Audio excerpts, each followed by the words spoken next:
Hello बच्चों, चलिए प्रश्न को देखते हैं। प्रश्न है ए बी डी एक समकोण त्रिभुज है जिसका कोण ए समकोण है तथा ए सी लंब है बी डी। दर्शाइए कि ए बी की घात 2 बराबर है बी सी गुणे बी डी।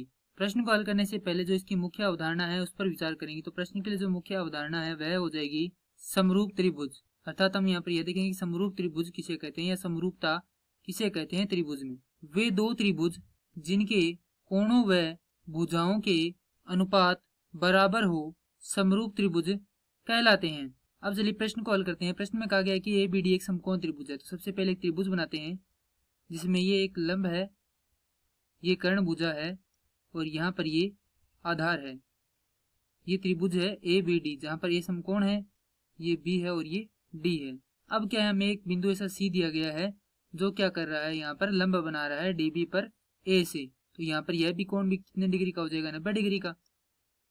तो अब चलिए इसको हल करते हैं। अब जो हमें सिद्ध करना है वह यह है ए बी की घात 2 बराबर बी सी गुणे बी डी।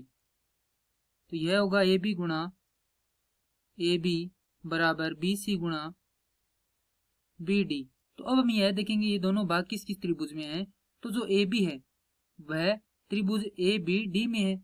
त्रिभुज ए बी डी व बी सी व बी डी, बी सी और जो बी डी है उनमें से जो बी सी है वह है त्रिभुज ए बी सी में और जो बी डी है वह है त्रिभुज ए बी डी में। तो यहाँ पर लिखेंगे त्रिभुज ए बी डी व त्रिभुज ए बी सी में। यहाँ पर हम देखेंगे कि इन दो त्रिभुजों में से जहाँ पर ये कोण समकोण है क्या समानताएं हैं। तो देखिए यहाँ पर जो कोण बी है वो किसके बराबर है, कोण बी के बराबर। यानी कि ये वाला त्रिभुज जो है इस प्रकार से बना हुआ त्रिभुज, इसका ये वाला जो कोण है वह इस बड़े वाले त्रिभुज के इस कोण के क्या है, बराबर। क्योंकि ये एक ही कोण है तो दोनों क्या होंगे, बराबर होंगे। यहाँ पे लिख सकते हैं उभयनिष्ठ। उसके बाद दिया गया है कि ये जो ऊपर वाला त्रिभुज है इसका ये कोण क्या है, समकोण है।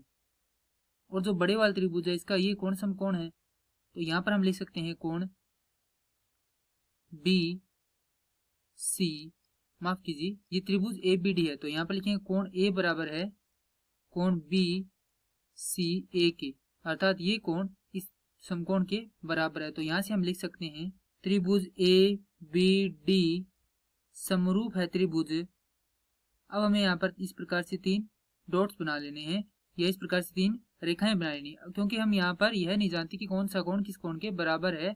अब हमने ज्ञात किए हैं तो इस हिसाब से हम यहाँ पर लिखेंगे। तो जो कोण ए है वो किसके बराबर है, कोण सी के बराबर। तो सबसे पहले लिखेंगे यहाँ पर सी। कोण बी बी के बराबर है तो यहाँ पर लिख देंगे बी। अब एक यहाँ पर कौन सा बच गया, ए बच गया, वो किसके बराबर हो जाएगा, डी के बराबर हो जाएगा, इस त्रिभुज का ए। तो यहाँ से हम लिख सकते हैं कि ये जो इस प्रकार का त्रिभुज है और दूसरा जो त्रिभुज है उसे भी हम इस प्रकार से बना लेते हैं। तो ये वाला त्रिभुज है बी ए डी, बड़े वाला त्रिभुज। छोटे वाले त्रिभुज का हमने नाम दिया इस प्रकार से सी बी और ए।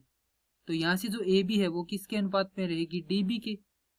तो ए बी अनुपात डी बी बराबर रहेगा बी सी अनुपात ए बी बराबर रहेगा ए सी अनुपात डी ए। अब यदि हम इन दोनों भागों से देखें तो हम यहाँ पर लिख सकते हैं इन दोनों का आपस में वज्र गुणा करके कि ए बी गुणा ए बी बराबर है बी सी गुणा डी बी के। और यही हमें क्या करना था, सिद्ध करना था। मैं आशा करता हूँ कि ये प्रश्न आपको समझ में आया होगा। धन्यवाद।